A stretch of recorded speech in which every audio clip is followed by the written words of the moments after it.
Olá a todos, vamos iniciar mais um capítulo. Agora vamos para o capítulo 8, intitulado Energia Potencial e Conservação da Energia Mecânica. Mais uma vez aqui é o professor Alessandro Sampaio da Silva. Essa disciplina é referente à disciplina Tópico de Física 1 ou Física Geral 1, tá? Bem, o nosso capítulo ele vai ser subdividido da seguinte maneira, né? O primeiro tópico aqui trata sobre a relação entre trabalho e energia potencial. Tópico 8.2, sobre o cálculo da energia potencial. 8.3, a conservação da energia mecânica, tópico muito importante nesse capítulo. Tópico 8.4, interpretação da curva de energia potencial. Tópico 8.5, trabalho realizado por uma força externa sobre um sistema. E para finalizar o capítulo, a conservação da energia, tá? Novamente, o nosso livro-texto aqui é o Fundamentos de Física do Halliday, no caso aqui o volume 1. Bibliografia adicional, o curso de Física Básica do Moisés Nusenvai. Também uso o Física para Cientistas e Engenheiros do Seaway, tá? Bem, vamos lá, Bem, se nós lembrarmos aí os capítulos anteriores, nós analisamos aí problemas considerando o movimento de uma partícula ou de um corpo, que se comporta como partícula através das leis de Newton, tá?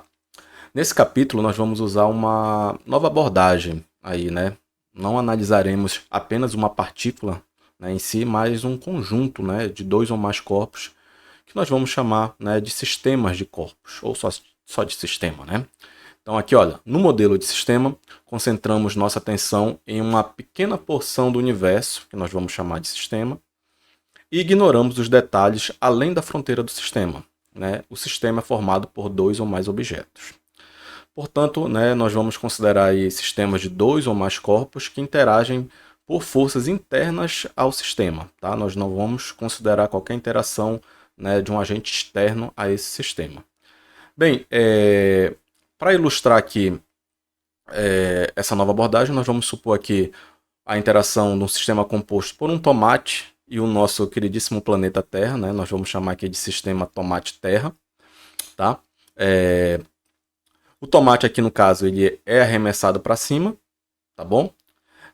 E pelo que nós aprendemos nos capítulos anteriores, aí, enquanto o tomate está subindo, o trabalho realizado pela força gravitacional sobre o tomate é negativo, A força aqui faz um ângulo de 180 graus, lembrando que a força gravitacional sempre é vertical para baixo, como está aqui, Então ela vai fazer um ângulo de 180 graus com deslocamento para cima aqui, ok? Que na prática configura que essa força ela extraiu energia da energia cinética do tomate, ok? Então, isso aqui a gente estudou no capítulo anterior.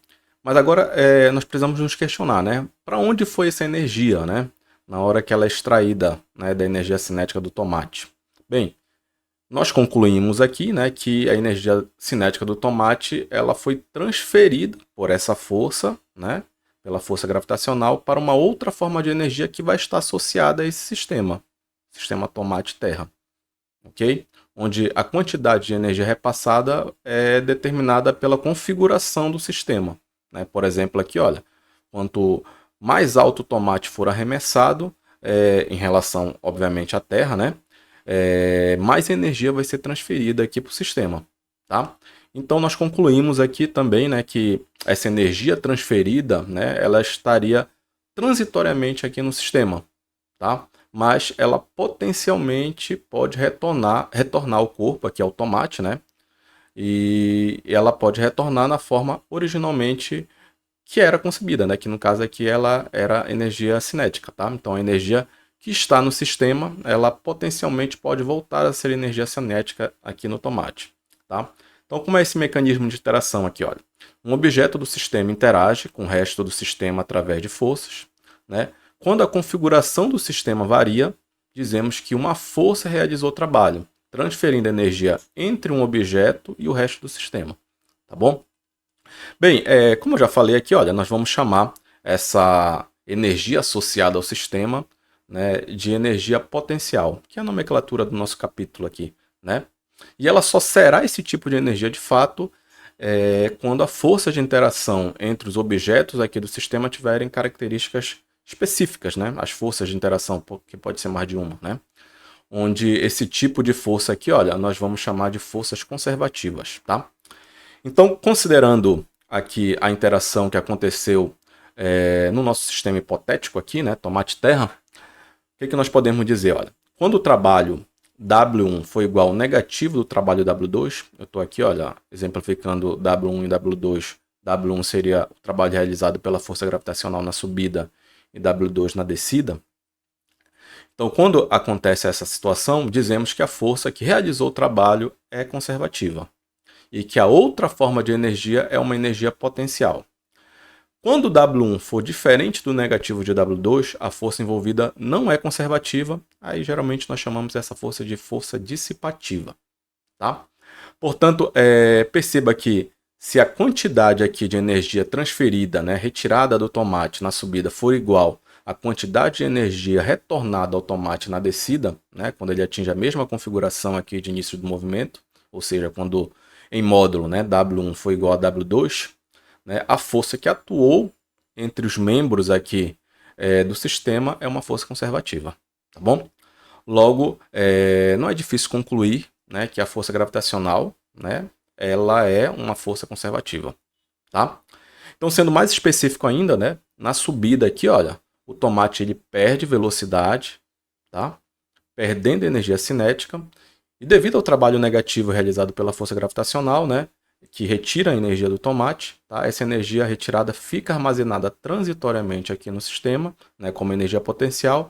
Quando o tomate perde toda a sua energia cinética, ela começa a cair, né? Ele começa a cair, tá? E a força gravitacional começa a realizar trabalho agora positivo no tomate, né, que faz aumentar novamente sua energia cinética, né, num processo inverso, tá bom? Né, ao ponto que quando ele estiver aqui a mesma altitude, né, do lançamento, ele terá a mesma energia cinética inicial, tá?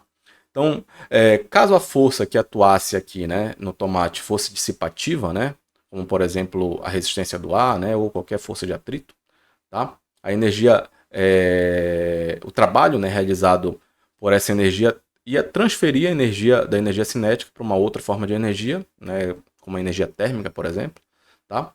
Que no caso aqui, olha, não seria capaz de potencialmente retornar ao tomate como energia cinética, como acontece aqui na descida, tá bom? Então, é um processo que não pode ser revertido quando nós temos forças dissipativas atuando, né, no sistema, tá? Então, assim, a energia térmica, por exemplo, não pode ser convertida de volta em energia cinética, né, do nosso tomate aqui pela força de atrito, né, do ar, por exemplo. Bem, nós podemos matematicamente quantificar a relação entre trabalho e energia potencial. Né? É fácil ver, né, que, pelo nosso exemplo aqui do sistema tomate-terra, né, quando tanto na subida, né, quanto na descida, né, o trabalho total realizado pela força gravitacional é igual ao negativo da variação de energia potencial. Né? Onde nós sabemos do capítulo anterior que o trabalho total ele também é a variação da energia cinética. Logo, nós podemos expressar aqui, né, a definição e relacionar os dois tipos de energia. Tá? Onde a energia potencial seria o U, né? Aí o K, a nossa energia cinética, já estudamos no capítulo anterior. Então, o trabalho total é igual à variação de energia potencial, que é também igual ao negativo da variação de energia potencial. Tá? Então, quando a energia cinética aumenta, a energia potencial está diminuindo, né? E quando a energia potencial está aumentando, a energia cinética está diminuindo. É isso que matematicamente nós estamos representando aqui.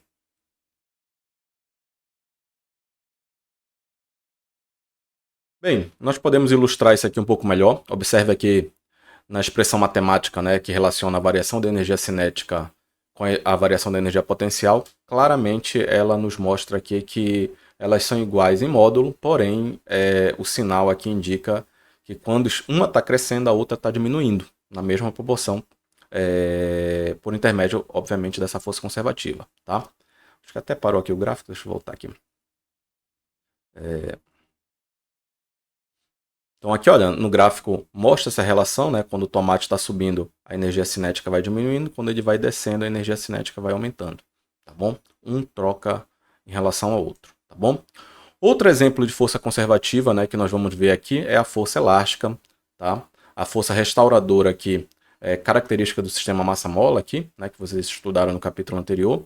Ela transfere a energia cinética do bloco para a energia potencial do sistema e vice-versa. Aqui no caso seria um sistema bloco-mola, né, ou massa-mola, também muito conhecido assim, tá bom? Ou seja, né, quando o bloco ele movimenta-se para a direita, né, a força da mola atua para a esquerda, né, realizando trabalho negativo sobre o bloco, né, e obviamente transferindo energia da energia cinética do bloco para a energia potencial elástica do sistema massa-mola, tá? E quando esse bloco ele se movimenta para a esquerda, né, a força da mola realiza trabalho positivo, né, sobre o bloco, invertendo aí a transferência de energia. Tá? A energia passa a ser transferida, né, da energia potencial do sistema massa-mola para a energia cinética do bloco. Tá? O gráfico aqui novamente ilustra aqui essa alternância, né, entre energia cinética e energia potencial, né, nos extremos aqui desse movimento. Lembrando que a força elástica também é uma força conservativa. Bem, mas nem sempre, né, nós vamos saber aí se a força, né, é de fato conservativa ou dissipativa, tá? Aí para isso a gente precisa fazer um teste, tá? Um teste comum de validação aí, de verificação, né, para se constatar se a força é conservativa ou não, é analisar a mesma atuando num percurso que a gente chama de percurso fechado, né? Tá bom? Ou seja, né, fazendo uma viagem de ida e volta, tá? Então aqui, olha, para uma força ser conservativa, né, a energia total transferida no percurso fechado, ela vai ter que ser nula, tá bom? Por exemplo, aqui no caso do tomate aqui, né, na tomate terra, né, sistema tomate terra, né, no ponto de lançamento ele possui uma velocidade inicial, né, que caracteriza uma determinada energia cinética inicial. Ao subir ele perde velocidade, né, e até parar aqui em cima, tá? E ao cair ele recupera a velocidade chegando aqui a um nível de lançamento com a mesma velocidade inicial, tá bom? E portanto, né, a mesma energia cinética inicial. Então, resumindo, né, então a força gravitacional ela extrai, né, a mesma quantidade de energia do tomate durante a subida, quanto fornece, né, energia na descida aqui para o tomate, tá? E no caso aqui, olha, o trabalho total seria nulo, né, porque é um ciclo fechado. Então aqui, olha, nós podemos dizer, né, uma força é conservativa se a energia total transferida, né, trabalho total realizado, para uma partícula durante uma viagem de ida e volta ao longo de um percurso fechado for nula. Ok? Bem, uma consequência desse teste, né, aqui é sobre se a força é conservativa ou não, é a questão da independência da trajetória da partícula quando ela se move entre dois pontos, tá bom? Que configuram um percurso aí, né? Então vamos imaginar aqui a seguinte situação, olha. Digamos que a partícula aqui, né, ela se move de um ponto A, como eu estou ilustrando aqui na figura, para um ponto B, né, pela trajetória 1 aqui, tá? E volte de B para A pela trajetória 2. Né? Aqui dá para esboçar. Pelo que nós aprendemos aqui, né, se a força é conservativa, o trabalho total ele vai ser nulo, né, no percurso de ida e volta. Então ele vai aqui de A para B pela trajetória 1 e volta pela trajetória 2. Então aqui, olha, se o trabalho total é nulo, então aqui, olha, o trabalho de A a B, né, pela trajetória 1, mais o trabalho de B para A pela trajetória 2 vai dar igual a zero. Se eu passar esse termo aqui para o outro lado, né, então trabalho AB pela trajetória 1 vai ser igual ao negativo do trabalho de B para A pela trajetória 2, tá bom? Bem, digamos agora, olha, que a partícula vai de A para B, agora, olha, pela trajetória 2, tá? Como está mostrando aqui, olha, ele vai de A para B pela trajetória 2, né? E observe aqui, olha, que na figura não sugere a trajetória de volta, né? Então, digamos aí que a volta de B para A seja também pela trajetória 2, né? Como aconteceu aqui, tá? Nesse caso agora, olha, o que vai acontecer com a expressão, né? Lembrando que ele está indo aqui por 2 e voltando pela trajetória 2 também, como é nessa segunda figura. Se nós analisarmos da mesma maneira, vai ser uma trajetória fechada, então o trabalho total vai ser nulo. A única diferença é que, olha, na hora que eu passar para o outro lado, eu vou ter que o trabalho de A para B pela trajetória 2, né, vai ser igual ao negativo trabalho de B para A também pela trajetória 2. Né? Ok? Então aqui, olha, né, olhando os resultados, é fácil ver, né, que o trabalho, né, de AB pela trajetória 1 vai ser igual ao trabalho de AB pela trajetória 2. Então perceba que, olha, que esses termos são iguais, então esse termo aqui é igual a esse, né? Ou seja, né, o trabalho realizado será o mesmo, né, se a força for conservativa, independente da trajetória que ela pegou. Então, se ela for pela trajetória 1 e voltar pela trajetória 2, ou se ela for pela trajetória 2 e voltar também pela trajetória 2, o trabalho vai ser o mesmo, né? Então aqui seria a demonstração de que da independência da trajetória, né, quando esse trabalho é realizado aqui né, no percurso fechado, que caracteriza aí, né, que a força é conservativa, né? Quando independe da trajetória, dizemos que a força é conservativa, podemos dizer assim, né? Melhor colocado. Então aqui, olha, o trabalho realizado por uma força conservativa sobre uma partícula que se move entre dois pontos não depende da trajetória da partícula. Perfeito aqui. Então, essa conclusão ela pode ajudar, né, bastante aí na solução de problemas, sobretudo nos casos em que nós não temos aí informações, né, completas do problema, e ajuda até inclusive a determinar o trabalho, né, substituindo uma trajetória desconhecida aí entre dois pontos, né, por uma outra para o qual o cálculo seja até mais fácil. Tá? Tem alguns problemas no nosso livro-texto que tratam dessa maneira. Né? O primeiro problema, eu acho, resolvido do capítulo, ele ilustra essa situação. Tá? Bem, nesse próximo tópico nós vamos calcular a energia potencial para dois tipos que vamos discutir nesse capítulo, dois tipos de energia, né? No caso, energia potencial gravitacional e energia potencial elástica. Então, olha lá, nós podemos mostrar uma relação geral entre uma força conservativa e a energia potencial associada a ela. Sabendo que a variação da energia potencial ΔU é igual ao negativo do trabalho W, né? E que esse trabalho W é definido em função de uma força genérica F. Então, nós temos aqui, olha, relação que já falamos anteriormente, né? O trabalho é igual ao negativo da variação da energia potencial, tá? Lembrando aqui, olha, a definição, né, da relação entre trabalho e força, né? Trabalho aqui, olha, seria uma força qualquer, né? Seria a integral, né, dessa força por um elemento de deslocamento dr, tá? Então é fácil concluir se nós substituirmos aqui, olha, que a energia potencial, a variação dela, né, melhor dizendo, né, vai ser igual ao negativo, né, dessa integral em relação a essa força, né, vencendo um determinado deslocamento, tá bom? Observação aqui, olha, né? Essa expressão para a variação da energia potencial de um sistema pode ser usada para qualquer força conservativa genérica. Vamos mostrar expressões específicas, né? Para a energia potencial gravitacional e para a energia potencial elástica. Vamos lá, então, né? Vamos usar aqui o caso em que a força conservativa é a força gravitacional, tá? Onde associada a ela podemos ter uma energia potencial que a gente vai chamar de energia potencial gravitacional. Então consideremos aqui uma partícula de massa m, né, que se move verticalmente ao longo de um eixo y. Quando a partícula se move de um y inicial, né, para um y final, a força gravitacional Fg realiza trabalho sobre ela, né, e a variação correspondente da energia potencial gravitacional do sistema partícula-terra vai ser, obviamente, aqui, olha, a expressão que a gente já mostrou. O que nós devemos fazer, né? Vamos pegar aqui a expressão da força, né? E substituir aqui na força da expressão da variação da energia potencial, tá?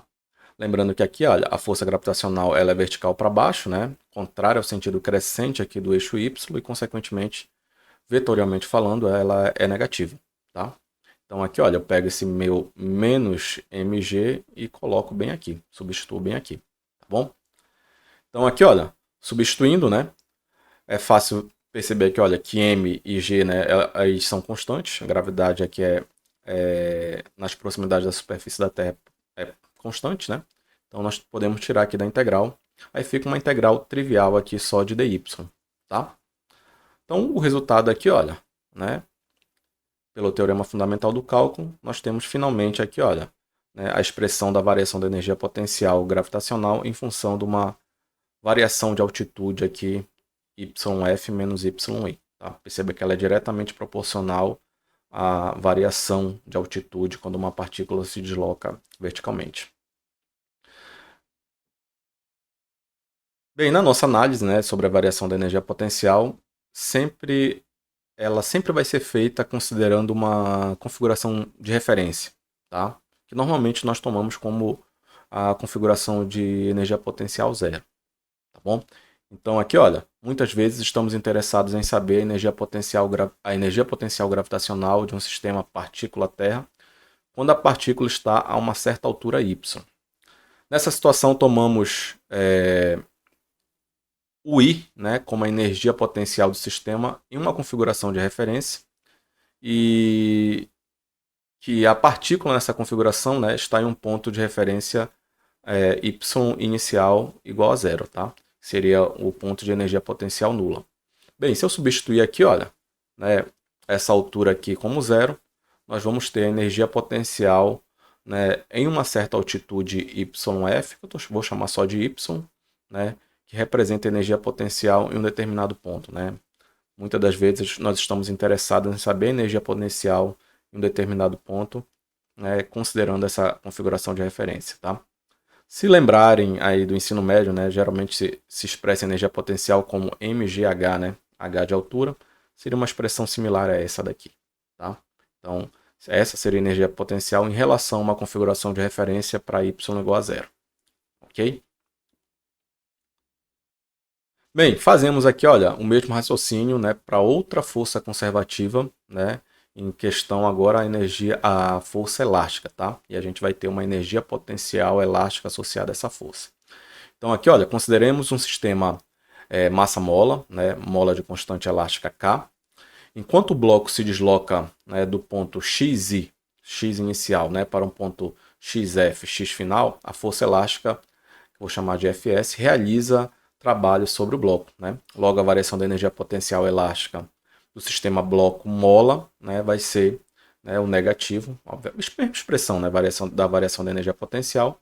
Agora, o que é que eu faço? Basta eu substituir aqui nessa força a expressão da lei de Hooke. Então, lei de Hooke aqui, olha, menos kx, estou colocando a expressão vetorial dela, né? Então, ao substituir, fazendo jogo de sinal, lembrando que o k, como o próprio nome diz, né, é constante, então sai da integral aqui, né? Aí eu vou ter uma integral aqui apenas de x dx, né? Integral também trivial, né? Essa altura do campeonato já conhecida de vocês, né? Então resolvendo aqui, olha, né? Vai dar x² sobre 2, já tira esse meio para cá para fora.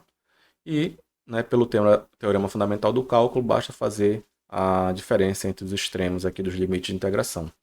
Logo, a variação da energia potencial elástica, né, vai ser meio de kx² final menos meio de kx quadrado inicial, tá? Novamente, a gente tenta expressar a energia potencial em função de uma configuração de referência, né, que seria uma posição para o qual a energia potencial é zero, né? Então, eu substituo o ponto para o qual x inicial é zero. Fazendo isso aqui, olha, né, para xi, considerando aqui xi a configuração de referência com xi igual a zero, a energia potencial U para um ponto x qualquer será apenas meio de kx², tá bom? Então essa seria a energia potencial aí para um ponto x qualquer, ok? Bem, nós podemos também encontrar uma relação para o cálculo da força conservativa a partir do nosso resultado para a variação da energia potencial. Na verdade, basta tomar o inverso aqui, né, da relação, considerando um deslocamento infinitesimal dx, tá? Estou colocando aqui o caso unidimensional, né, para facilitar a nossa vida, tá? Por simplificação. Então, consideremos aqui o caso 1D, né, da relação que define a variação da energia potencial de um sistema, né, onde a força conservativa gera um deslocamento ΔX, tá? Bem, é importante ressaltar, né, que essa expressão, ela aqui, ela pode ser usada para qualquer força conservativa. Então, se eu passar aqui, né, se nós tomarmos o inverso, né, dessa expressão, é fácil ver que podemos calcular a força a partir da energia potencial. Com isso, concluímos, né, que a energia potencial é uma função da posição cujo valor negativo da sua derivada fornece a força conservativa. Só tomei o inverso aqui, olha. Né, para um deslocamento infinitesimal, a gente pode calcular a força a partir da energia potencial. Tá? Bem, um detalhe importante aqui, olha, que nós podemos prever, né, a partir dessa expressão aqui, dessa relação, né? Como é a energia potencial em função da posição, tá? Porque, né, a força acaba sendo aqui, olha, se eu pegar aqui como é a derivada, né? Seria a inclinação dessa curva U de x, né? A derivada, né? E nesse caso a gente pode representar graficamente esse U de x e prever pontos importantes, né? Nós vamos falar isso aqui no tópico 8.4, né? Onde a gente vai interpretar a curva de energia potencial, né?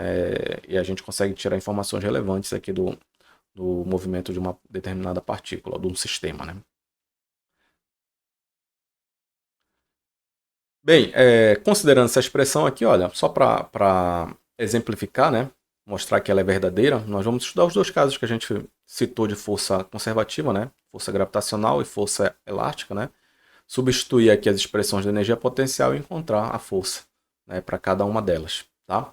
Então aqui, olha, força gravitacional, se eu pegar aqui a expressão, né, da força gravitacional e substituir aqui, olha, como m e g são constantes, eu fico com a derivada só de y em relação a y, né, e obviamente de cara que vai dar mg, né? Então, se eu substituir a expressão, né, da energia potencial aqui, eu tenho a força conservativa, menos mg, como a gente já tinha frisado.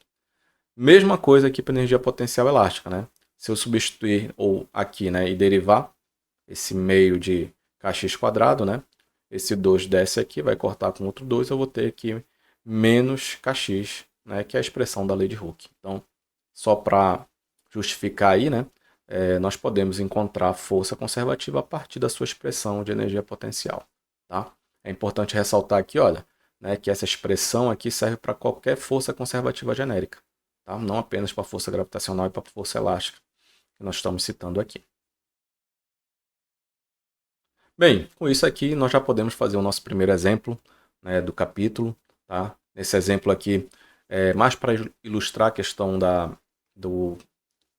configuração de referência, né? Quando nós estamos aí tentando calcular a energia potencial. Então aqui que diz o exemplo 1, né?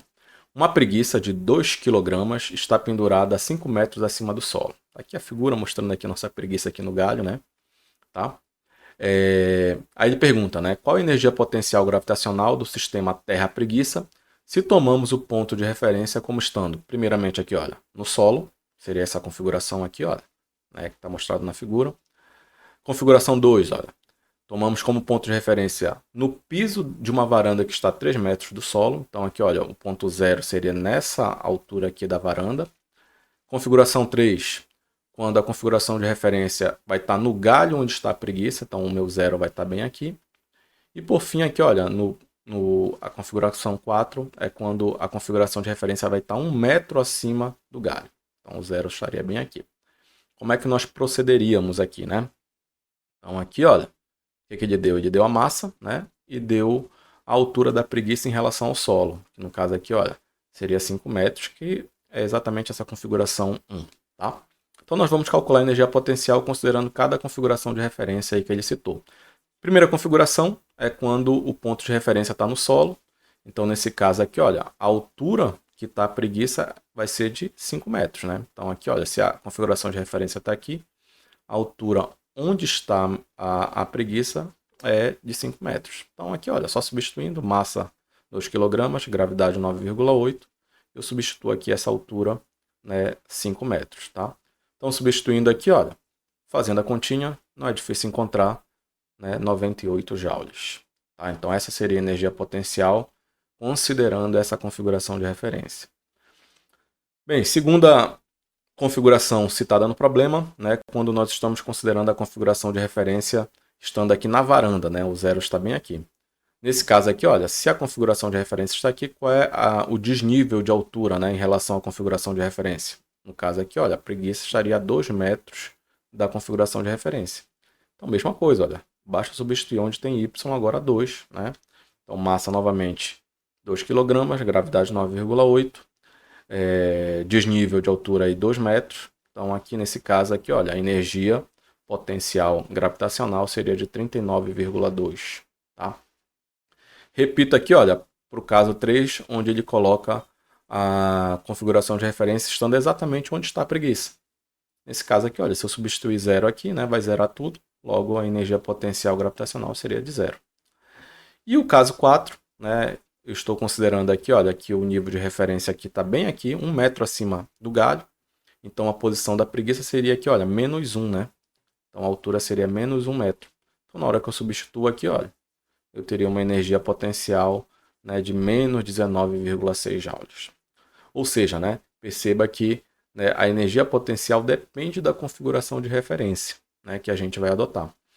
É importante ressaltar que, né, na enorme maioria, 99% dos casos, nós vamos considerar o ponto de referência como sendo solo. Tá? Então, todos os problemas vão ser feitos considerando aqui em relação ao ponto de nível 0 no solo.